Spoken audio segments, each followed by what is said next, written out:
These are the materials you will need in this lab, including a hot plate. The list will be in the description below.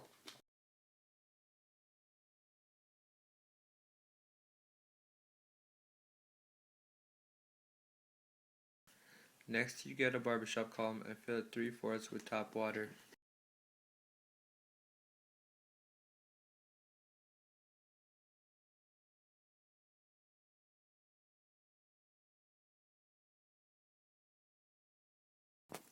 Next, place 4 ice cubes in the barbershop column you filled.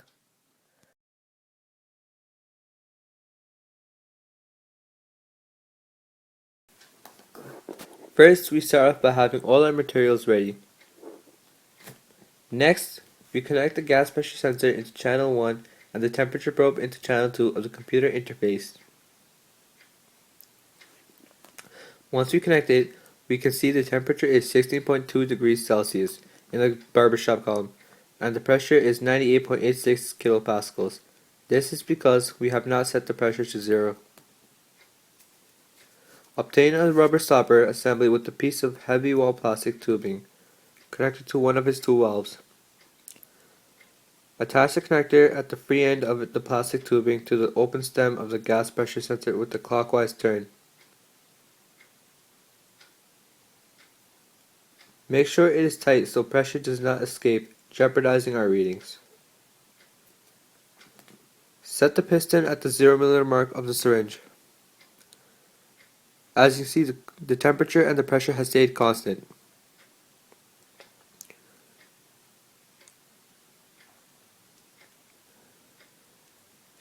Insert the rubber stopper assembly into a 125 milliliter flask. Twist the stopper into the neck of the flask to ensure a tight fit, so no pressure can escape. Next, on the logger probe, we will click Experiment and Sensors, choose Data Collection, and change the mode to Events with Entry.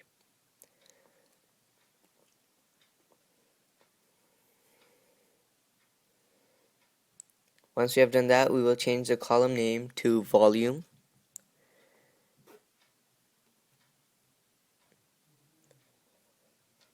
And the units to milliliters, ml. For the graph, we will right-click on the axis of the graph, and for the y-axis we will click volume, and for the x-axis we will click temperature.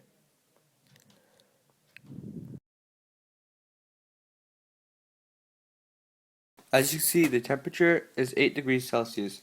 Place the flask into the ice water bath. Make sure the entire flask is covered. Be sure the water level is at least as high as the confined air in the syringe. This is important because we need to keep the temperature in the flask and syringe to the temperature of the water.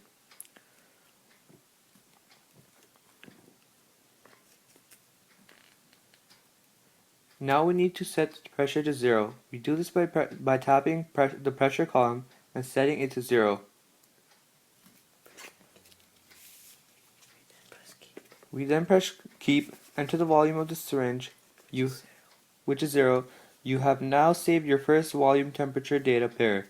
You will need to adjust the volume to account for the volume of the flask at the end of the experiment, which is the 4 milliliters of the tubing and the pressure sensor.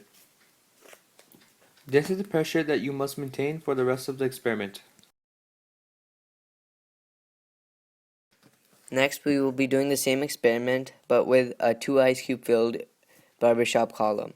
We will insert the E.Flask into the filled barbershop column and look at the pressure reading and the temperature.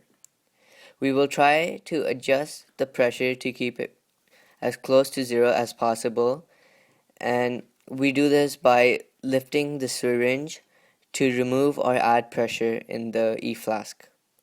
Once we have pressure close enough to 0, we press keep, and we then look at the milliliter of syringe we pulled up.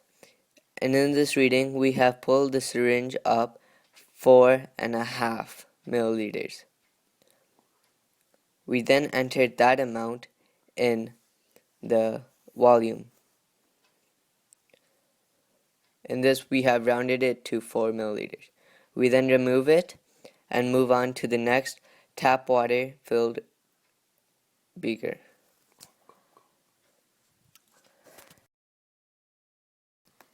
We follow the same procedure as last time, but this time we will be using tap water.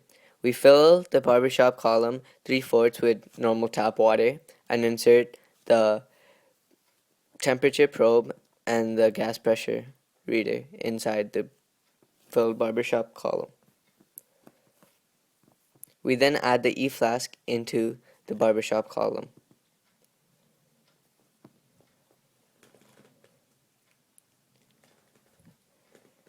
We want to submerge it as deeply as in the water as we can so none of the pressure escapes and we have a temperature constant throughout the whole E.Flask.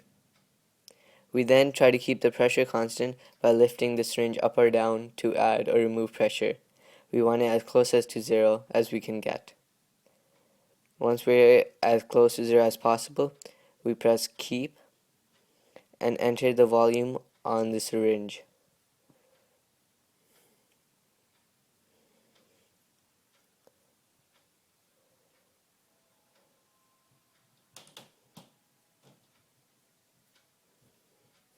The volume on the syringe happens to be around 7.5 milliliters. We then add that into the vent. Now that we have completed the temperature readings of the tap water, now we move on to the temperature and the volume readings of the hot water. We have to make sure that the hot water is at a temperature of 32 degrees Celsius. We place the beaker on the hot plate and wait for it to reach that temperature. Once the hot water has reached that temperature, we pour it into the barbershop column.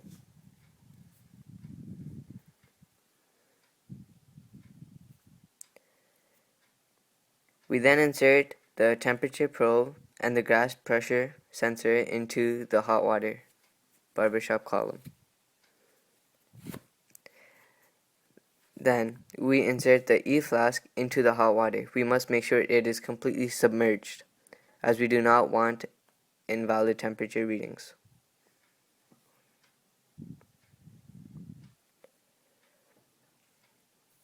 Once again, we must make sure that the pressure is as close as to zero as we can make it, so we adjust the syringe to make it as close to zero as we can.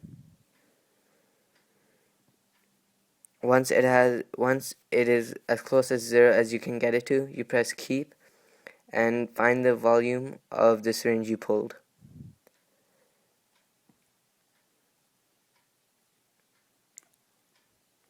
The volume that was pulled is 13.5 milliliters. And now we have that entry.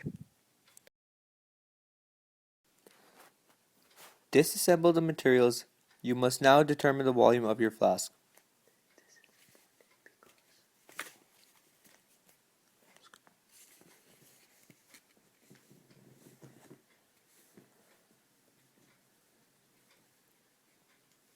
Completely fill the flask with water.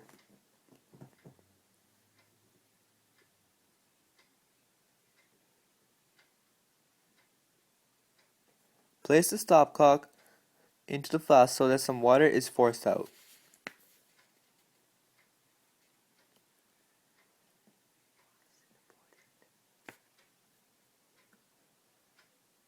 Remove the stopcock.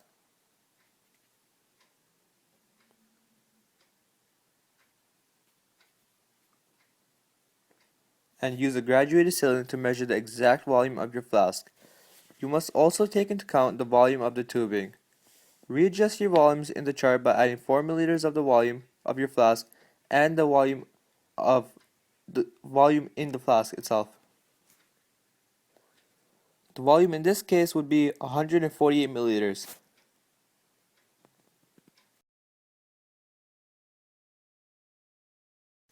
From this lab, we discovered the linear relationship between volume and temperature when pressure is kept constant.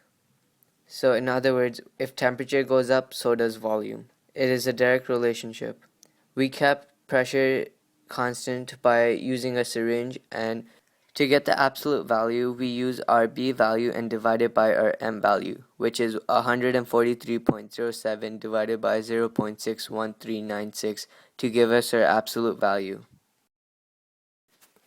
Your data should look something like this after you have added the volume of the flask and tubing to your previous volumes. As shown, as the temperature increases, so does the volume. This is called Charles' law, which shows the direct relationship between volume and temperature.